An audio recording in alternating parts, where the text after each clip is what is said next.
ఈరోజు కథ మోగ మనసులు రచించిన వారు వనజ గారు. సరేలే, తర్వాత వాళ్ళే కిందికి వచ్చి తాగుతారులే. అయితే దివ్యని వదిలేస్తావా? రే ఇడియట్, ఇంత చెప్పినా నీ కోడి బ్రెయిన్కి ఎక్కలేదా? నాది కోడి బ్రెయినా? మరి లేకపోతే ఏంట్రా? రాత్రంతా రామాయణం విని పొద్దున్నే లేచి రాముడికి సీత ఏమవుతుంది అన్నట్టుంది. సామి, నువ్వు పజిల్స్ ఇచ్చింది చాలు, కానీ క్లియర్గా ఒక్క మొక్కలా చెప్పిరా. నాకు ద్రవ్య అంటే ప్రేమ లేదు నిజమే, కానీ తనంటే ఇష్టమేరా. ఆ ఇష్టం ప్రేమగా మారడానికి ఎక్కువ సమయం పట్టలేదు. దివ్యతో పెళ్లి వద్దని నోటి వరకైతే చెప్పగలిగాను, కానీ ఆ మాటలేవి మనసులో నుంచి రాలేదురా. పుట్టినప్పటి నుంచి దాని కళ్ళలో ఒక్క కన్నీటి చుక్క కూడా చూడలేదు, కానీ నేను తాళి కట్టినప్పుడు తన కన్నీటి స్పర్శ నాకేదో ఫీలింగ్ కలిగించింది. ఆ క్షణమే తెలిసిందిరా, నాకు తన మీదున్నది ఇష్టం కాదు, ప్రేమ అని. మరి రోజీ, రేయ్ నీ రోజీ రోజీ అంటున్నావు. అసలు నేను రోజీని ప్రేమించానా? పెళ్లి చేసుకుంటా అని మాట ఇచ్చానా? తానే నన్ను ప్రేమించింది, నేను ప్రేమించలేదు. మంచిది, క్యారెక్టర్ ఉన్నది కాబట్టి మా ఇంట్లో వాళ్ళకి చెప్తాను. వాళ్ళకు ఓకే అయితేనే తనని పెళ్లి చేసుకుంటా అని చెప్పా. వాళ్ళు ఒప్పుకోకపోయినా మరుక్షణం నన్ను మర్చిపోవాలని కూడా మాట తీసుకున్నా. అమ్మయ్య, పజిల్ సాల్వ్ అయింది. నేను రోజుతో చెప్తాలేరా, తను అర్థం చేసుకుంటుంది. ఎనీవే, మా చెల్లిని ఇంకా ప్రేమించి బాగా చూసుకురా. అది నువ్వు నాకు చెప్పాలా? ఆల్రెడీ నేను చేస్తున్న పని అదే కదా అంటాడు. సరే పద, నీ హిస్టరీ విని నాకు హెడేక్ వచ్చింది, వెళ్ళి ఒక స్ట్రాంగ్ కాఫీ తాగిదాం. ఈ పాటకి దివ్య కాఫీ తేవాలిరా, ఇంకా తీసుకురాలేదేంటి? ఆంటీతో పనిలో ఉండి ఉంటుందిలే. పద, మనమే కిందికి వెళ్ళి తాగుదాం. ఒకసారి టైం చూడరా, కాఫీ తాగే టైం అరా ఇది. ఒకేసారి డిన్నర్ చేసేద్దాం పద. ఫ్రెష్ అయి వస్తా. దివ్య వేరే రూమ్లో ఫ్రెష్ అయి వచ్చి పూజ చేసి ఇందుమతికి వంటలో హెల్ప్ చేసింది. అందరూ డైనింగ్ టేబుల్ దగ్గర సమావేశం అవుతారు. దివ్య విజయ్ వంక అస్సలు చూడదు. తన పాటికి తను వడ్డించుకుంటూ పోయింది, కానీ తాను మాత్రం తినలేదు. ఇందుమతి అడిగితే ఆకలిగా లేదని చెప్పింది. అందరూ డిన్నర్ చేశాక రాహుల్ కాల్ వస్తే మాట్లాడడానికి బయటికి వెళ్ళాడు. దివ్య, ఒకసారి రూమ్లోకి రా. నిన్న ఇచ్చిన ఫైల్ ఎక్కడ పెట్టావు? ఒకసారి చూద్దువిరా. దివ్య ఇందుమతి చెవిలో ఏదో చెప్పింది. కన్నయ్య, ఒక 3 రోజులు దివ్య నీ రూమ్లోకి రాదు. నువ్వు రాహుల్ నీ రూమ్లో పడుకోండి. దివ్య గెస్ట్ రూమ్లో పడుకుంటుంది. విజయ్ డల్గా ఇంకా చేసేదేమీ లేక ఒకసారి దివ్యని చూసుకొని సరే మా అని చెప్పి తన రూమ్లోకి వెళ్ళిపోయాడు. ఇందుమతి సాయంత్రం కూడా పూజ చేసింది కదా అనుకొని ఏమరపాటుగా ఆ విషయం అక్కడితో వదిలేసింది. రాహుల్ ఆవలిస్తే లోపలికి వచ్చాడు. ఇద్దరు కాసేపు ఆఫీస్ విషయాలు మాట్లాడుకుని నిద్రపోయారు. దివ్య మాత్రం పడుకొని ఒక చెయ్యి నుదురు మీద పెట్టుకొని ఆలోచిస్తూ ఉంది. తను విన్న మాటలు గుర్తొస్తుంటే అసలు ఏడుపు ఆగడం లేదు తనకి. కన్నీళ్ళు కారిపోతున్నా కూడా కనీసం వాటిని తడుచుకోకుండా అంతే ఉంది. విజయ్ మామకి నేనంటే ప్రేమ లేదా? మామ ఇంకెవరినో ప్రేమించాడా? నా విజయ్ మామ నాకే సొంతం అనుకున్నా, కానీ అది అంతా అబద్ధం. పెళ్ళైనప్పటి నుంచి నన్ను ఇంత బాగా చూసుకుంటూ ఉంటే నిజంగానే నన్ను ప్రేమిస్తున్నాడేమో అనుకున్నా, కానీ అది కేవలం ఇష్టం మాత్రమేనేమో. ప్రేమ అంటే ఏమిటో తెలియక ముందు 10 రోజుల్లోనే అంత దగ్గర అయ్యావు. అది ప్రేమే అని తెలుసుకునేసరికి దూరం అయిపోతున్నావా విజయ్ మామ? ఏదేమైనా కానీ మామ సంతోషానికే నేను అడ్డు రాకూడదు అనుకొని అలాగే ఏడుస్తూ ఎప్పటికో తెల్లవారే ముందు నిద్రపోయింది. తెల్లారేసరికి అందరూ నిద్రలేశారు, ఒక్క దివ్య తప్ప. రాహుల్ కూడా టిఫిన్ తిని ఊరికి వెళ్ళిపోయాడు. 10 గంటలు అవుతూ ఉన్నా దేవి ఇంకా నిద్ర లేవలేదు. ఇందుమతి, నేను వెళ్ళి చూసొస్తా అంటే విజయ్ నేను చూసొస్తా అని ప్లేట్లో టిఫిన్ పెట్టుకుని దేవి రూమ్లోకి వెళ్ళాడు. రూమ్లోకి వచ్చి చూస్తే దేవి ఇంకా నిద్రపోతూ కనిపించింది. విజయ్ దగ్గరికి వెళ్ళి దివ్యని పిలిచాడు, కానీ పలకలేదు. బాగా ఏడ్చినట్టుగా తన చెంపల మీద కన్నీళ్ళ ఆనవాళ్ళు కనబడుతుంటే తను బాగా ఏడ్చినట్టు విజయ్కి అర్థమైపోయింది, కానీ కారణం మాత్రం విజయ్కి అంతు చిక్కదు. విజయ్ దివ్య నుదురు మీద చెంపల మీద చేయేసి చూశాడు. వల్లు కాలిపోతుంది. బాగా జ్వరం వచ్చినట్టుంది అనుకుని మెల్లిగా లేపాడు. దివ్య నీరసంతో కళ్ళు తెరిచి కళ్ళు మూసింది. విజయ్ దివ్యని మెల్లిగా లేపి వాష్రూమ్కి తీసుకెళ్ళి ఫేస్ వాష్ చేయించి కొంచెం కొంచెంగా టిఫిన్ తినిపించి టాబ్లెట్ వేసి కాసేపు రెస్ట్ తీసుకోమని పడుకోబెట్టి బ్లాంకెట్ కప్పి వచ్చాడు. ఏమైందిరా దివ్యకి? కొంచెం జ్వరం వచ్చింది, టాబ్లెట్స్ వేశాను, కాసేపు రెస్ట్ తీసుకుంటే సరిపోతుందిలే అమ్మా. సరే కన్నయ్య, నువ్వే చూసుకో జాగ్రత్తగా. అలాగే అమ్మా. మధ్యాహ్నం కావడంతో విజయ్ తన వర్క్ పక్కన పెట్టి దివ్య కోసమని సూప్ చేసి తీసుకెళ్ళాడు. దివ్యకి టెంపరేచర్ నార్మల్కి రావడంతో లేచి ఫ్రెష్ అయి వచ్చింది. అద్దంలో చూసుకుంటూ కుంకుమ పెట్టుకుంటూ ఉంది. అప్పుడే విజయ్ సూప్ తీసుకొని వచ్చాడు. దివ్య చేతిలో కుంకుమ భరణి చూసి డౌట్ వచ్చింది. దగ్గరికి వెళ్ళి ఎలా ఉంది దివ్య అని అడిగాడు. నాకేమైంది, బాగానే ఉన్నానుగా. ఎందుకో దివ్య మాటల్లో విజయ్కి తేడా తెలుస్తోంది. ఇరిటేషన్లో ఉందేమో అనుకున్నాడు. మళ్ళీ అది అబద్ధం కదా అనుకుని దివ్యకి సూప్ తాగమని చెప్పాడు. దివ్య వద్దని చెప్పిన 2 స్పూన్స్ వరకు తాగించాడు. కానీ మొత్తం వామిట్ అయిపోయింది. విజయ్ మొత్తం క్లీన్ చేసి దివ్యని బెడ్పై కూర్చోబెట్టాడు. చీర మీదంతా వామిట్ చేసుకొనింది. అలాగే ఉంటే క్లీన్ చేద్దామని బయటని పక్కకి జరపాలని చూశాడు. కానీ దివ్య ముట్టుకొనివ్వలేదు. దివ్య ఉండు, క్లీన్ చేయని. పర్వాలేదు, నేను కడిగేసుకుంటా అని వాష్రూమ్లోకి వెళ్ళింది. విజయ్ సూప్ ఇంకా తాగించలేక కిచెన్లోకి వచ్చి జ్యూస్ తీసుకొని వెళ్ళాడు. దివ్య జ్యూస్ సైలెంట్గా తీసుకొని తాగేసింది. దివ్య టాబ్లెట్స్ మళ్ళీ సైలెంట్గా తీసుకొని వేసుకుంటుంది. ఏంటి దివ్య మాట్లాడవు? నాకు తలనొప్పిగా ఉంది. విజయ్ ఆయిల్ తెచ్చి దివ్యను కూర్చోబెట్టి హెయిర్కి ఆయిల్ అప్లై చేస్తూ మసాజ్ చేశాడు. దివ్య పొద్దున్నుంచి విజయ్ చేసే పనులకి, మామ నా కోసం నువ్వు ఇవన్నీ చేస్తుంటే ఈ జన్మకి ఇంతే చాలు అనిపిస్తుంది. కానీ అవన్నీ నువ్వు నా మీద ప్రేమతో చేస్తుంటే ఇంకా బాగుండేది మామ. కానీ కేవలం బాధ్యతతోనే చేస్తున్నావంటే బాధేస్తుంది మామ. నువ్వు నాకు సొంతం కావేమో అని కావాలనిపిస్తుంది మామ అని మనసులో అనుకుంటూ అలాగే నిద్రపోతుంది. టాబ్లెట్స్ ప్రభావం వల్ల. దివ్య నిద్రపోయింది అని తెలిసాక ప్రేమగా తలనిమిరి నుదుటి మీద తన పెదవులతో చిరు సంతకం చేశాడు. దివ్యకి సాయంత్రం వరకు మెలకువ రాలేదు. నిద్ర లేచి ఫ్రెష్ అయి హాల్లోకి వచ్చింది. దివ్య జ్వరం తగ్గిందా? అమ్మమ్మ తగ్గింది, ఇప్పుడు బాగానే ఉంది. సరే మా, అప్పుడే బయటికి ఎందుకు వచ్చావు? కాసేపు విశ్రాంతి తీసుకోవచ్చు కదరా అంటుంది. పొద్దున్నుంచి రూమ్లోనే కదమ్మమ్మ పడుకున్నా, అందుకే కాసేపు అలా బయటికి వచ్చా.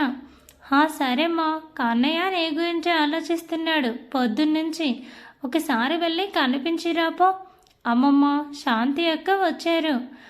రారా శాంతి, కూర్చో. కూర్చున్న టైం లేదులే అత్తయ్య, ఇంకా చాలామందిని పిలవాలి. దేనికక్క? ఈరోజు మా తోడికోడలు సీమంతం ఉంది దివ్య, అందరూ తప్పకుండా రావాలి. వస్తానులే శాంతి. అత్తయ్య. ఏమయ్యా విజయ్, పెళ్ళైన దగ్గర నుంచి బయటికి రాలేదు. మీ ఆవిడ్ని వదిలి రాబుద్ది కాలేదా? అదేం లేదు వదిన, ఆఫీస్ వర్క్తోనే సరిపోతుంది. సరే, మీరెప్పుడు చెప్తారు శుభవార్త? విజయ్ ఒక నవ్వు సమాధానం ఇచ్చాడు. దివ్య పక్కకి వెళ్ళిపోయింది. శాంతి ఇందుమతికి కుంకుమ పెట్టి ఇంకోసారి పిలిచి వెళ్ళిపోయింది. పొద్దుకూకేటప్పుడు ఇందుమతి రెడీ అయి, దివ్య మామూలుగా అయితే నువ్వు నేను వెళ్దామనుకున్నాం, కానీ నీకు బాగాలేదు కదా, మన దగ్గర బంధువులే కదా, అందుకే నేను తాతయ్య వెళ్తున్నాం. వంట కూడా చేసి పెట్టేశాను. నేను తాతయ్య అక్కడే భోజనం చేసేస్తాం. మామకు పెట్టి నువ్వు కూడా భోజనం చేసే. అలాగే అమ్మమ్మ, జాగ్రత్త అని చెప్పి ఇందుమతి హరిశ్చంద్ర సీమంత్రానికి వెళ్ళిపోయారు. రాత్రయ్యాక విజయ్ వర్క్ కంప్లీట్ చేసుకొని కిందికి వచ్చాడు. దివ్య టీవీ చూస్తూ ఉంది. వచ్చి దివ్య పక్కన కూర్చున్నాడు విజయ్. దివ్య వెంటనే లేచి డైనింగ్ టేబుల్ దగ్గరికి వెళ్ళి ప్లేట్లో అన్నీ వడ్డిస్తూ ఉంది దివ్య. భోజనం నువ్వు తినవా? నాకు ఆకలిగా లేదు, నేను తర్వాత తింటాను. అదేం కుదరదు, ఇప్పుడే తినాలి అని దివ్యకి మరో మాటకి ఛాన్స్ ఇవ్వకుండా అన్నం ముద్ద నోట్లో కుక్కాడు. దివ్య సైలెంట్గా తినేసింది. విజయ్ హ్యాండ్ వాష్ చేసుకొని దివ్య చీర కొంగుతో మూతి తుడుచుకున్నాడు. విజయ్ దివ్య రూమ్లోకి వెళ్ళిపోతుంటే లాగి సోఫాలో కూర్చోబెట్టి తన ఒళ్ళో తలపెట్టి పడుకున్నాడు. దివ్య ఇంకా అడ్డు చెప్పలేకపోయింది. విజయ్ దివ్య నడుం చుట్టూ చేతులేసి, దివ్య శాంతి వదిన అడిగినట్టుగా త్వరలో శుభవార్త చెప్పేద్దామా అని హస్కీగా అడుగుతాడు. విజయ్ వెచ్చటి ఊపిరి నడుం మడుతులో గిలిగింతలు పెడుతుంటే అలాగే ఊపిరి బిగబట్టి సైలెంట్గా కూర్చుంది. ఏంటే మాట్లాడవు? అది ఏది? అమ్మకి ఎందుకు అబద్ధం చెప్పావు? అది అనుకున్నాను అంతే. విజయ్ చేయి నడుం నుండి పైకి వెళ్తుంటే తన్మయత్వంతో కళ్ళు మూసుకుని అంతలోనే రోజీ విషయం గుర్తొచ్చి విజయ్ చేయి పక్కకు నెట్టేసింది. విజయ్ వేరేదో అనుకుని ముసిముసిగా నవ్వుకున్నాడు. నేను నీ బాధ్యత కదా. అవును దివ్య, మరి ప్రేమ? దివ్య అలా కొత్తగా అడుగుతుంటే విజయ్ దివ్యని ఉడికించాలని ప్రేమ అని ఆలోచిస్తున్నట్టు ఫోజ్ పెట్టి ఏమో అన్నాడు. దివ్యకి కన్నీళ్ళు లాగకపోతుంటే తల పక్కకు తిప్పేసింది. ఏయ్ ఏమైంది? కంట్లో నలక పడింది. అవునా? దివ్య ఏడవడం గమనించి దివ్యకి కూడా తన మీద ప్రేమ ఉంది అని నిర్ధారించుకున్నాడు. ఆ ఆనందంలోనే విజయ్ దివ్యతో మాట్లాడుతూ అలాగే దివ్య వల్లనే నిద్రపోయాడు. దివ్య మాత్రం విజయ్ మాటలకి సమాధానం ఇవ్వకుండా ఓ కొడుతూ అలాగే నిద్రపోయింది. ఇంటికి వచ్చిన ఇందుమతి హరిశ్చంద్ర వాళ్ళనలా చూసి నవ్వుకుంటూ లోపలికి వెళ్ళిపోయారు.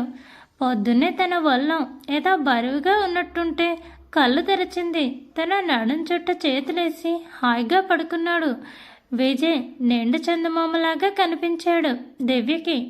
అప్పుడు గుర్తొచ్చింది దివ్య రాత్రి జరిగిందంతా.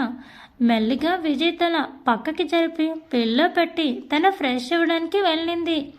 దివ్య అసలు విజయ్తో సరిగ్గా మాట్లాడట్లేదు, పట్టించుకోలేదు. తనలో తానే బాధపడుతూ కూర్చుంది. విజయ్కైతే అసలు పిచ్చి పట్టినట్టుంది. ముందు ఏదో బాలేక అనుకున్నాడు, కానీ ఇప్పుడు కావాలని చేస్తున్నట్టు అనిపించింది.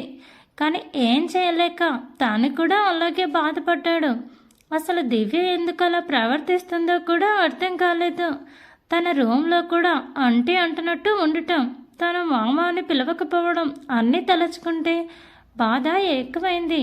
బాధ కంటే ముందు కారణం తెలియదు. అలాగే 10 రోజులు గడిచిపోయాయి. ఒకరోజు హరిశ్చంద్ర హడావుడిగా ఇంటికి వచ్చి ఇందుమతికి పూజారి చెప్పిన విషయమంతా వివరంగా చెప్పాడు. అయితే మీరేమంటారండి? సుశీలకు కూడా విషయం చెప్పాను ఇందుమతి. వాళ్ళు కూడా రేపు గుడికి వస్తాము అన్నారు. ముందు నువ్వు దివ్యకి విజయ్కి ఈ విషయం చెప్పు. అలాగేనండి. ఇందుమతి దివ్యకి అసలు విషయం చెప్పకుండా కేవలం గుడికి వెళ్ళాలి, పూజ ఉంది అని మాత్రమే చెప్పి విజయ్కి చెప్పమంటుంది. దివ్య అలాగే అని విజయ్ రూమ్ దగ్గరికి వెళ్ళింది. Hi Rosie, how are you? చెప్పు ఏంటో. నేనేమీ అనుకోనులే. చెప్పు రోజీ.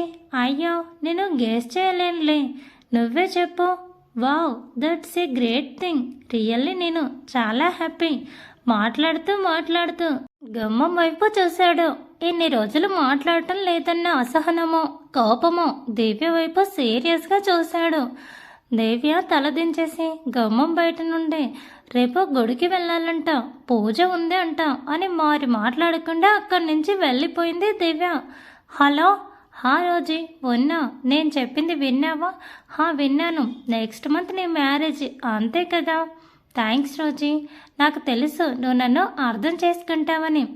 రాహుల్ నాకు అంతా చెప్పాడు విజయ్. నేనేం బాధపడలేదులే, అర్థం చేసుకున్నా. నీకు నీ ఫ్యామిలీకి దివ్యనే కరెక్ట్. Anyway, congrats Aditya. లేట్గా చెప్తున్నాను అనుకోకపోతే wish you a happy married life. Thank you Rosie. And నీకు కూడా కంగ్రాచులేషన్స్. ఓన్లీ కంగ్రాచులేషన్స్ కాదు సార్, నా మ్యారేజ్కి మీ వైఫ్తో సహా రావాలి. హో ఓకే, షూర్ రోజీ, తప్పకుండా వస్తాను. బాయ్. విజయ్ కాల్ మాట్లాడేసి కాసేపు రూమ్లోనే కూర్చొని కిందికి వెళ్ళాడు. దివ్య విజయ్ రోజీతో మాట్లాడటంతో తన దుఃఖం ఇంకా ఎక్కువైపోయింది. కన్నీళ్ళు అస్సలు ఆగనంటుంటే రూమ్లోకి అలాగే బెడ్ మీద మోకాళ్ళ మీద చేతులు పెట్టుకుని వెక్కిళ్ళు వచ్చేలా ఏడ్చింది. మామ సంతోషానికి నేను అడ్డు కాకూడదు. ఆ రోజే ఎవరో గాని మామ మనసులో స్థానం సంపాదించుకుంది. కానీ నా దురదృష్టం ఏమో మామతో 3 ముళ్ళు కట్టించుకునే దూరంగానే వండిపోయాను అంటూ విజయ్ రోజీతో మాట్లాడింది గుర్తు తెచ్చుకొని వెక్కిళ్ళు పట్టింది. గట్టిగా ఒక నిర్ణయానికి వచ్చింది దివ్య. అయ్యో దివ్య, నువ్వు ఏడుస్తుంటే చూడలేకపోతున్నా. అయినా అంతసేపు ఉన్నదానివి ఇంకొక 5 నిమిషాలు అక్కడే ఉండొచ్చు కదా. నీకు ఈ బాధ తప్పేది.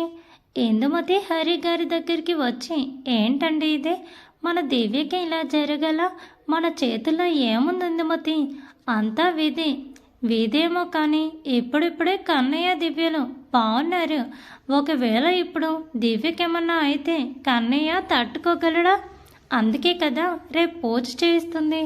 మన ప్రయత్నం మనం చేయాలి కదా ఇందుమతి అంటాడు. మన ప్రయత్నం మనం చేద్దాం, మిగతాదంతా ఆ దేవుడి దయ. అయినా ఆ దేవుడు ఎప్పుడు మంచి వాళ్ళకు మంచి చేస్తాడు అంటాడు.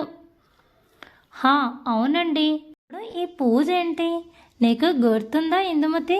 దివ్య బారసాల రోజే దివ్యకి జలగండ ఉందని పూజారి గారు చెప్పి వెళ్ళారు. ఆయన ఆ రోజు ప్రమాదం ఎటువైపు నుండి వస్తుందో తెలీదు అన్నారు. అందుకే ఆ రోజు నుండి సుశీల వంశీ అనుక్షణం భయపడుతూ ఆ భయాన్ని లోపలే దాచుకుంటూ దివ్యని ఇన్నేళ్ళు కంటికి రెప్పలా కాపాడుకున్నారు. కానీ ఒక 2 నెలల క్రితం దివ్య చెరువులో పడబోయింది. కానీ త్రొట్టిలో ప్రమాదం తప్పింది. పూజారి గారికి కబుర్ చేస్తే ఆయన ఇప్పటికీ 2 గంటలే దాటుకు వచ్చారు. ఇంకా ముందు రాబోయేది పెద్ద గండం. అదొక్కటి తప్పిపోతే మీ మనవరాలు పూర్ణాయుష్కురాలు అవుతుంది. కానీ ఇప్పటికైతే ఆ అమ్మాయికి వయసు వచ్చింది కాబట్టి పెళ్లి చేస్తే దోషం కాస్త తగ్గుతుంది అని చెప్పారు. నాకు విజయ్కిచ్చి పెళ్లి చేస్తేనే అన్ని విధాలా మంచిది అనిపించింది. అందుకే సుశీలను అడిగాను. మొదటి నుండి తన మనసులో ఏముందో నాకు తెలుసు కాబట్టి ఒప్పుకుంటుంది అనే నమ్మకం. సుశీల వంశీ వెంటనే ఒప్పుకున్నారు. కొన్ని రోజులు విజయ్ బాధపడినా అర్థం చేసుకుంటాడు అని ముందు వాడికి ఇష్టం లేకపోయినా పెళ్లి జరిగిపోవాలని మొండిగా నిర్ణయం తీసుకున్నాను ఇందుమతి అంటాడు. దానికి చిన్న వయసు నుండి ఎన్ని కష్టాలండి. రేపు పూజ జరగని ఇందుమతి, తర్వాత ఏం జరిగినా మనం ఒప్పుకోక తప్పదు కదా అంటాడు. దివ్య ఎందుకో 10 రోజుల నుండి సోఫాలో పడుకుంటున్నావు? నాకు సోఫాలోనే బాగుంది. అంటే నీకు నా స్పర్శ కూడా ఇష్టం లేదా అంటాడు. అలా అని నేను అనలేదు కదా అంటుంది దివ్య. మరి ఇలా ఎందుకు చేస్తున్నావు దివ్య అంటాడు. ఏయ్ మాట్లాడవే, నాకు నిద్ర వస్తుంది అంటుంది అని దిండు దుప్పటి తీసుకుని సోఫాలో ముడుచుకొని పడుకుంటుంది. విజయ్ కోపం బాధ అన్ని తారస్థాయికి చేరిపోతాయి. విసురుగా తన చేతిని గోడకేసి గుద్దుకున్నాడు. ఆ శబ్దానికి నిద్రపోతున్నట్టు నటిస్తున్న దివ్య దుప్పటి తీసి చూసింది. విజయ్ చెయ్యి మొత్తం బ్లడ్తో నిండిపోయింది. దివ్య కంగారుగా లేచి విజయ్ చెయ్యి పట్టుకోబోతుంటే విజయ్ ఇంకో చేత్తో రావద్దు అన్నట్టు అడ్డు పెట్టాడు. మామ చూడు, నువ్వు 10 రోజుల నుండి చూపిస్తున్న నరకం కన్నా ఈ నొప్పి నాకేం పెద్ద బాధ కాదులే, నా దగ్గరికి రాకు అంటే బాల్కనీలోకి వెళ్ళిపోయాడు విజయ్. దివ్య అక్కడే కూలబడిపోయింది. ఆ రాత్రి అలాగే నిద్రకు దూరమై బాధకి దగ్గరగా గడిపేశారు. తెల్లారగానే ఇందుమతి వచ్చి డోర్ కొట్టింది.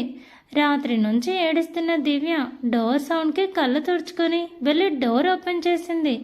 దివ్య, ఏమ్మా కళ్ళంతా వాచిపోయాయి, రాత్రి సరిగ్గా నిద్ర పట్టలేదమ్మమ్మా అని ఈజీగా అబద్ధం చెప్పేసింది. సరే ఇదిగో నువ్వు కన్నయ్య పూజలో వేసుకోవాల్సిన బట్టలు కన్నయ్య కూడా చెప్పు. అలాగే అమ్మమ్మ. సరే త్వరగా రండి, టైం అవుతుంది. హా, దివ్య విజయ్ బట్టలు బెడ్ మీద పెట్టి తను వాష్రూమ్లోకి వెళ్ళింది. విజయ్ రాత్రంతా బాల్కనీలో ఉండి బయటికి రూమ్లోకి వచ్చేసరికి దివ్య అప్పుడే వాష్రూమ్ నుండి బయటికి వచ్చి చీరనంతా చుట్టుకొని ఉంది. విజయ్ చూసి చూడనట్టుగా టవల్ తీసుకొని వాష్రూమ్లోకి వెళ్ళిపోయాడు. విజయ్ బయటికి వచ్చేసరికి దివ్య బ్లౌజ్ థ్రెడ్స్ కట్టుకోవడానికి నానా అవస్థలు పడుతుంటే చూడలేక అవి కట్టేసి తన పాటికి తను బెడ్ మీద ఉన్న బట్టలు తీసుకుని డ్రెస్సింగ్ రూమ్కి వెళ్ళిపోయాడు. దివ్య విజయ్ రెడీ అయి వచ్చాక అందరూ ఊరి పొలిమేరలో ఉన్న గంగమ్మ గుడికి వెళ్ళారు. సుశీల వంశీ, నిర్మల, అశోక్ కూడా వచ్చింటారు. అందరూ కలిసి మొదట గంగమ్మ తల్లిని దర్శించుకున్నారు. తర్వాత పూజారి ఏర్పాటు చేసిన పూజ దగ్గరికి వెళ్ళారు. నది ఒడ్డున ఉంది ఆ గడి. విజయ్ దివ్యను పూజలో కూర్చున్నారు. పూజారి గారు వారిద్దరితో హోమం జరిపించారు. గంట పాటు నిర్విరామంగా హోమం జరిగింది. తర్వాత దివ్యకి పసుపు నీళ్లతో మంగళ స్నానం చేయించి అమ్మవారికి నైవేద్యం వండించి అమ్మవారి వెండి విగ్రహాన్ని ఎత్తుకొని గుడి చుట్టూ ప్రదక్షిణలు చేయించారు. ఇందుమతి, సుశీల, నిర్మల అందరి మనసులో ఒకటే ఆలోచన, దివ్యకి ఈ పూజతో గండం గట్టెక్కాలని. కానీ దివ్యకి, విజయ్కి ఈ విషయాలేవీ తెలీదు. విజయ్ కేవలం దివ్యతో మాత్రమే అవన్నీ ఎందుకు చేస్తున్నారో అర్థం కాక అయోమయంగా చూస్తూ ఉన్నాడు. వెళ్ళి హరిగారిని అడిగాడు. ఆయన జరిగిందంతా విజయ్కి చెప్పాడు. విజయ్ అయితే బొమ్మలా నిలబడిపోయాడు. హరి విజయ్ని కదిపితే, నాన్న, దివ్య నాన్న అంటూ హరిని హత్తుకున్నాడు. ఏం కాలేదురా దివ్యకి, పూజ అయిపోయింది కదా, ఇంక దివ్యకి ప్రమాదమేమీ లేదు అని పైకి మాత్రం కొడుకుని ఓదార్చాడు. విజయ్ ఆ నది ఒడ్డున నిలబడుకొని ఆలోచిస్తూ విన్నాడు. ప్రదక్షిణలు పూర్తవడంతో దివ్య మరొకసారి గంగమ్మ తల్లిని నమస్కరించింది. ఇందుమతి ఆకులో నైవేద్యం పెట్టి, నువ్వు కన్నయ్య ప్రసాదం తీసుకోండి అని దివ్యని పంపించింది.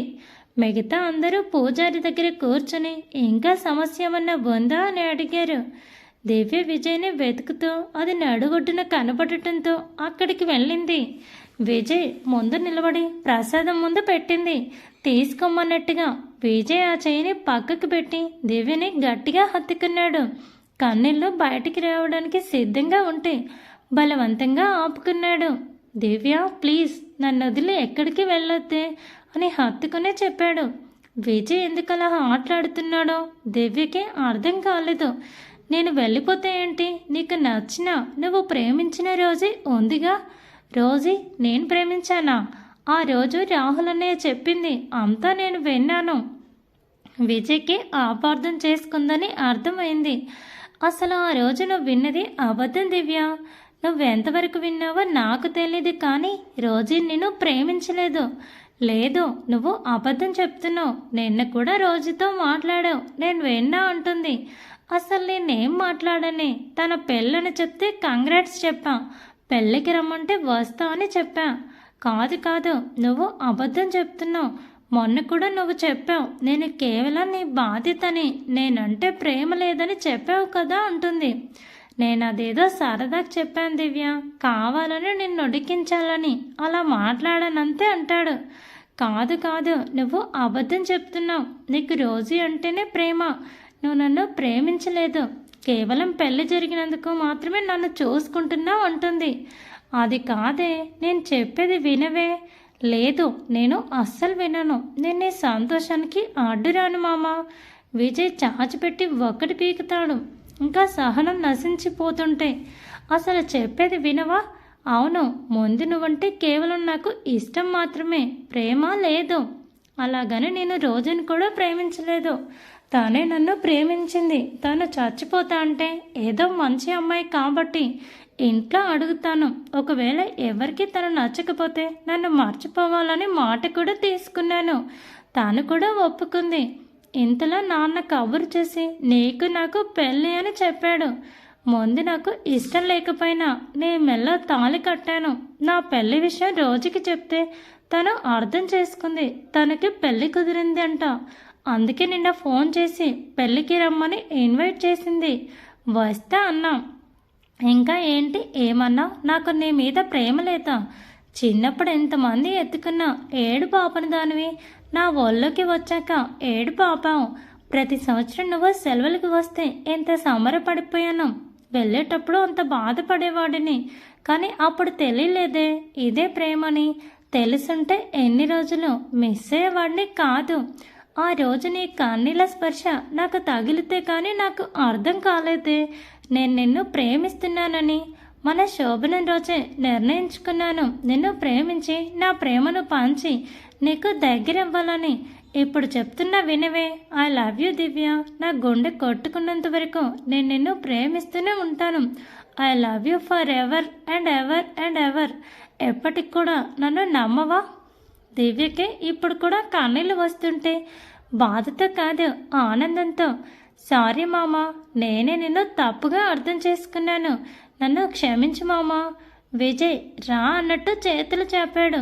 ఎన్ని రోజులు మిస్ అయిన స్పర్శ తనను ఆహ్వానిస్తుంటే ఆనందంతో ఒక్క అడుగు ముందుకు వేయబంతులో నది ఒడ్డున కావున కాళ్ళ కింద ఇసుక జారి నదిలో రేగిన సుడిగుండంలో పడిపోయింది. రేపపాటి కాలంలో దివ్య కనుమరుగైపోయింది. ఇక్కడ పూజారి దగ్గర కూర్చున్న కుటుంబ సభ్యులు ఆయన ఏం చెప్తాడో అని ఆతృతగా ఎదురు చూస్తూ ఉన్నారు. స్వామి, ఇంకా మా అమ్మాయికి గండం తొలగిపోనట్టేనా స్వామి అని ఆశగా అడిగాడు హరిశ్చంద్ర పూజారి గారిని. చెప్పండి స్వామి, ఇంకా ఆ గంగమ్మకి మా దివ్య మీద కోపం పోలేదా? అమాయకురాలు స్వామి, నా కూతురు చిన్నపిల్ల మనస్తత్వం, దాన్ని ఎలా బలి తీసుకోవాలనిపించింది. ఆ అమ్మకి ఆ దేవత కూడా అందరికీ అమ్మ అనుకుంటాం కదా, మరి అమ్మనే బిడ్డ ప్రాణాలు తీస్తుందా? సుశీల తన వేదనంతా బయటపెట్టింది. అమ్మా అని నువ్వే అన్నావుగా తల్లి, ఇంకా గంగమ్మ తన బిడ్డలని ఎందుకు బలి తీసుకుంటుంది చెప్పు. కాకపోతే ఆ వీధి రాత రాసిన వీధి నిర్వహణలో అందరం తలంచక తప్పదు. 2 సార్లు చావంచుల వరకు వెళ్ళిన నీ బిడ్డని ఆ తల్లే కదా కాపాడుకుంది. ఇప్పుడు కూడా ఏ ప్రమాదం వచ్చినా ఆ గంగమ్మ తల్లి నీ మీద భారం వేద్దాం. పూజారి మాటలకి కాస్త ఊరటపడి విజయ్ దివ్యల కోసమని అందరూ వెళ్ళారు. దారిలో పొట్టు పక్కన కూర్చొని జపం చేస్తున్న ఒక సాధువు గండం గట్టెక్కిందని సంబరపడిపోతున్నారా? ఇప్పుడే అసలైన గండం ఎదురవుతుంది. ఆ మాటలు విని పరుగున విజయ్ దివ్యల దగ్గరికి వెళ్ళారు అందరూ. వీళ్ళు రావడం, దివ్య సుడిగుండంలో పడటం ఒకేసారి జరిగాయి. అందరికీ నోటమోట రాలేదు. క్షణకాలంలో జరిగిన దానికి అందరూ బొమ్మలైపోయారు. ఆ సుడిగుండం వైపు అలాగే చూస్తూ ఉన్నారు. కన్నబిడ్డ కళ్ళ ముందే నీళ్ళల్లో వెళ్ళిపోతే తల్లి మనసు తట్టుకోలేక స్పృహ తప్పి కుప్పకూలిపోయింది. విజయ్ ఒక క్షణం ఏమీ అర్థం కాకపోయినా వెంటనే ముందు వెనుక ఆలోచించకుండా నదిలోకి దూకేశాడు. శివుని జటాజూటాల నుంచి ఆజ్ఞ పంపించిందేమో ఆ గంగమ్మ. నిమిషంలోనే ఆ సుడిగుండం అంతరించిపోయింది. విజయ్ దివ్యను వెతుకుతూ ఉన్నాడు, కానీ దివ్య జడ కనబడటం లేదు. అలాగే వెతుకుతూ ఉన్నాడు, అయినా దివ్య కనపడలేదు. ఇంకొంచెం లోతుకు వెళ్ళగానే దివ్య కట్టుకున్న పసుపు చీర కనపడింది. వెంటనే అక్కడికి చేరుకొని దివ్యని తన భుజం మీద వేసుకుని ఒడ్డుకు చేరగలిగాడు. వంశీ సుశీల మొహం మీద వాటర్ స్ప్రింకుల్ చేసేసరికి కళ్ళు తెరిచి, ఏమండి మన దివ్య అంటుంది. విజయ్ దివ్యను తీసుకురావడం చూసి కాస్త ఊపిరి పీల్చుకున్నారు. దివ్య స్పృహలో లేదు. విజయ్ దివ్యను అలాగే పడుకోబెట్టి కడుపు మీద వద్దుతూ ఉన్నాడు. తాగిన వాటర్ ఊసేస్తుందని పూజారి కూడా అక్కడికి వచ్చి అమ్మవారి కుంకుమ విజయ్కిచ్చి పెట్టమంటాడు. విజయ్ దివ్య నుదుటిన కుంకుమ పెట్టగానే దివ్యలో కొంచెం కదలిక వస్తుంది. ఇంకసారి గట్టిగా పొట్ట మీద వత్తిగానే తాగిన వాటర్ మొత్తం వంపేసి స్పృహలోకి వచ్చింది. దివ్య చుట్టూ అంతా అయోమయంగా చూస్తుంటే అందరూ ఆనందంతో చూస్తారు. దివ్య, నా బంగారం, మామ నదిలో వెళ్ళిపోతావా? ఎవరు నువ్వు? అంతే. ఆ మాటకి తన పట్టు సడలించి మౌనంగా దివ్య వంక చూశాడు. ఈసారి కన్నీరాపడం తన వల్ల కాలేదు. ఒక కన్నీటి బొట్టు రాలిందో లేదో దివ్య వెంటనే విజయ్ మామ అంటూ ఏడుస్తూ విజయ్ని గట్టిగా హక్ చేసుకుంది. గాలి కూడా వారి మధ్యన దూరటానికి ఇబ్బంది పడుతుంది.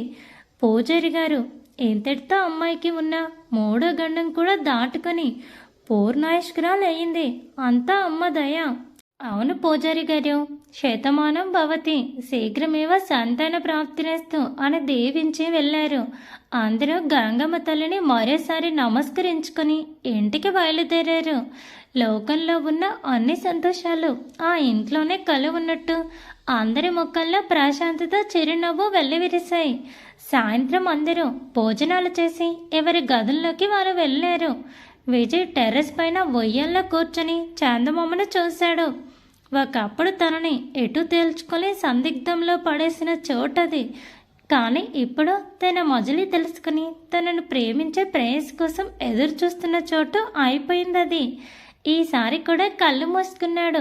కానీ విజయ్ మామ అంటూ తన ముందు నిలుచున్న దివ్య కనిపించింది. మొదట భ్రమేమో అనుకున్నాడు, కానీ అది నిజమని దివ్య శరీర పరిమళం చెప్పింది. తను మాల్లో తీసుకున్న చీరలో తన భార్యమణి మరింత అందంగా అతని కళ్ళకు కనిపించింది. అలాగే చూస్తూ ఉండిపోయాడు. దివ్య మేడి రంగుతో ఆ చీర పోటీ పడుతుందేమో అనిపించింది. దగ్గరికి వచ్చి మళ్ళీ మామ అని పిలిచింది. విజయ్ తేరుకొని, దివ్య, ఈ చీర నాకోసమే కదా మామ నువ్వు తీసుకున్నావు. అవును, కానీ నువ్వెందుకు తీసుకున్నావో నేను అందుకే కట్టుకున్నాను. అంతకంటే తన సమ్మతం ఎలా చెప్పాలో దివ్యకి తెలియలేదు. నిజానికి విజయ్ కూడా తమ ఒకటే రోజు కోసమే ఆ తెల్లటి చీర తీసుకున్నాడు. కానీ ఆ రోజు ఇంత త్వరగా వస్తుంది అని అనుకోలేదు. విజయ్ దివ్యని దగ్గరికి తీసుకొని హత్తుకున్నాడు. ముందుగా నుదుటి మీద తన పెదవుల స్పర్శ తెలియజేశాడు. ఆ తన్మయత్వానికి దివ్య కళ్ళు మూసుకుంది. విజయ్ రూపం నిలుపుకున్న కనుపాపలని మూసేసిన దివ్య కంటి రెప్పల మీద ముద్దు పెట్టాడు. తెల్లటి చామంతి వనంలో ఒక ఎర్రటి రోజా పూసినట్టు ఉన్న దివ్య ముక్కు పుడక మీద సంతకం చేశాడు. పాల బుగ్గల మీద పెదవులు నిలిపి చిన్నగా కొరికాడు. తన ప్రేయసి మూసి ఉన్న కనులను తెరిపించడానికి, ఆ కళ్ళల్లో ఉన్న భావాలను అంచడా వేయటానికి. దివ్య, ఏంటి మామ అనేలోపు తన పెదవుల్ని మూసేశాడు. విజయ్ ఒక చెయ్యి దివ్య నడుం మీద వేసి ఇంకో చెయ్యి మెడ మీద వేశాడు. దివ్య రెండు చేతులు విజయ్ వీపుని అల్లుకొని తన షర్ట్ని గట్టిగా పట్టుకున్నాయి. ఇద్దరి ఊపిరి భారం అయ్యే వరకు ముద్దు యుద్ధాన్ని ఆపలేదు. విజయ్ దివ్యని ఎత్తుకొని రూమ్కి తీసుకెళ్లాడు. తలుపు గడియ పెట్టి లైట్ ఆఫ్ చేశాడు. లైట్ ఆఫ్ చేశాడు కదా, మనకేమీ కనపడదు, నేనేమీ చెప్పలేను. కానీ ఒకటి మాత్రం చెప్తా, ఆ రాత్రి వారి కొత్త జీవితానికి ప్రారంభం మాత్రం అయింది. సంపూర్ణ దాంపత్యానికి మొదటి అడుగు వేశారు. ఆ రాత్రిని మధురమైన రాత్రిగా మలుచుకున్నారు. ఆరంభం మాత్రమే, ఇంకా వారి జీవితాలలో ఎన్నో మధురమైన రాత్రులు వేచి చూస్తున్నాయి. గుడ్ నైట్ విజయ్ మామ అండ్ దివ్య. నేనేం మిమ్మల్ని డిస్టర్బ్ చేయట్లేదు, మీ పని మీరు కానివ్వండి. 5 సంవత్సరాల తర్వాత ఇల్లంతా హడావిడిగా ఉంది. ఎవరి పనుల్లో వాళ్ళు హడావిడిగా తిరుగుతూ ఉన్నారు. హాల్లో హరిశ్చంద్ర గారు పేపర్ చదువుకుంటూ ఉన్నారు. ఇందుమతి పూజకాన్ని రెడీ చేస్తూ ఉన్నారు. తోడళ్ళు గుమ్మలకి తోరణాలు కడుతున్నారు. ఇంటి ఆడపడుచులు వంటలు చేయడంలో బిజీగా ఉన్నారు. ఇంటి కొడలో దివ్య మాత్రం అన్ని పనుల్లో సాయం చేస్తూ ఉంది. అరవింద్, అజయ్ వేపపూత, దోసకాయలు, మామిడికాయలు ఇంకా కావలసినవన్నీ తెచ్చారు. సన్నీ, బన్నీ గుర్తున్నారా? నిర్మల కొడుకులు వాళ్ళే అరవింద్, అజయ్. అందరూ విజయ్ ఎక్కడా, విజయ్ ఎక్కడా అంటూ అడుగుతూ ఉంటే దివ్య రూమ్లోకి వెళ్ళి చూసింది. విజయ్ దుప్పటి కప్పుకొని హాయిగా నిద్రపోతూ కనిపించాడు. దివ్య దగ్గరికి వెళ్ళి విజయ్ మోమును చూస్తూ, ఎంత ముద్దుగా ఉన్నావు మామ అని పైకి అనేసింది. మరి అంత ముద్దుగా ఉంటే ఒకటి ఇవ్వచ్చుగా. నువ్వు నిద్రపోలేదా మామ? నన్ను ఎక్కడ నిద్రపోనిచ్చావు నువ్వు? అవ్వ, మామ ఎవరైనా వింటే నిజమనుకుంటారు. అయినా అందరికీ తెలుసు నేను ఇన్నోసెంట్ అని. ఆ అమాయకత్వంతోనే నన్ను నీ కొంగున ముడేసుకున్నావు. అబ్బా ఆపు మామ, లెగ్గు, పద, అందరూ రెడీ అయ్యారు. పండుగ రోజు కూడా ఇంత ఆలస్యంగా లేస్తావా అంటుంది. లేదే, పొద్దున్నే నువ్వు ఒకటి ఇచ్చావనుకో హాట్గా బండి కదులుతుంది. లేదంటే ఇలాగే ఉంటా. మామ, నువ్వు బాగా అల్లరైపోతున్నావు రోజు రోజుకి. నా అల్లరులు చేష్టలు అన్నీ నీ దగ్గరే కదే అంటాడు అంటూ దివ్యని దగ్గరికి లాక్కునేంతలో పట్టుపరికిని వేసుకుని క్యూట్గా విజయ్ పోలికలతో ఉన్న 4.5 సంవత్సరాల బొజ్జి పాప డాడీ అని పరిగెత్తుకుంటూ వచ్చి విజయ్ బెడ్ ఎక్కింది. నవ్య బంగారం అప్పుడే రెడీ అయిపోయిందా? అవును డాడీ, మమ్మీ నన్ను పొద్దున్నే లేపి స్నానం చేయించి రెడీ చేసింది. నా బంగారం ఎంత ముద్దుగా ఉందో అని కూతుర్ని మొద్దాడి ఆడుకోమని కిందికి పంపాడు. ఏంటి మేడం, కూతురికేనా, మొగుడికి కూడా స్నానం చేయించేదేమన్నా ఉందా? దివ్య విజయ్ని లాక్కెళ్ళి తలంటి ఒళ్ళంతా నలుగు పెట్టి స్నానం చేయించింది. దివ్య విజయ్ పట్టుబట్టల్లో అలా వస్తూ ఉంటే చూడటానికి అందరికీ 2 కళ్ళు సరిపోలేదు. దివ్య విజయ్ కిందికి వచ్చి పూజ చేసి అందరికీ ఉగాది పచ్చడి తినిపించి శుభకృతనామ శుభాకాంక్షలు తెలియజేస్తారు. అందరూ భోజనాలు చేసి కబుర్లు చెప్పుకుంటూ కూర్చున్నారు. కానీ నవ్య మాత్రం అజయ్ మామ అంటూ చేతిలో కలర్స్ తీసుకొని అజయ్ వెంట పడుతుంది. చిన్నమ్మమ్మ అజయ్ మామని పట్టుకో అంటూ నిర్మలను పిలిచింది. నవ్య, ఎందుకుమా? నన్ను తిట్టాడు. రే అజయ్, నువ్వెందుకు తిట్టావురా అని అడుగుతుంది. అది ఫాస్ట్గా పరిగెడుతుంటే పడిపోతామని కాస్త గట్టిగా చెప్పానమ్మా. అది అలాగే నా షర్ట్ మీద కలర్స్ వేయడానికి వస్తుంది, పట్టుకో అమ్మా అని అరిచాడు అజయ్. అందరికీ ఒకటే ఆలోచన మెదిలింది. ఒక మూగ మనసులకి ఇప్పటికి మాటలు వచ్చాయి. ఇంకా ఈ మూగ మనసులో ఎప్పటికి మాటలు వస్తాయో. అజయ్, నవ్య, చూడు మామ, నీ కూతురు బాగా అల్లరైపోతుంది అంటాడు. మరి లేకపోతే విజయాదిత్య కూతురంటే అలాగే ఉండాలి. నీకులాగా ముద్దపప్పు అనుకున్నావా? నా కూతురంటే నేను ముద్దపప్పునా? కాకపోతే నువ్వేమైనా ఇంటెలిజెంట్వా? అవును, ముద్దపప్పును కాబట్టే 4.5 కూతురుంది. మళ్ళీ ఇప్పుడు అంటే తలదించేసింది. ఓయ్, ఏంటి ఏమన్నావు? దివ్య విజయ్ చేతిని పట్టుకుని తన కడుపు మీద వేసుకుంది. నిజమా? దివ్య కళ్ళార్పి నిజమే అన్నట్టు చెప్పింది. ఈ విషయం తెలియగానే అందరి సంతోషానికి అవధులు లేవు. నవ్య వచ్చి విజయ్ కాళ్ళని చోటేసింది. విజయ్ నవ్యని ఎత్తుకొని దివ్యని హక్ చేసుకున్నాడు. ముగ్గురుగా ఉన్నవారు 4 అవుతున్నారు అనే ఆనందంలో. Thanks for watching. Please subscribe my channel for more videos.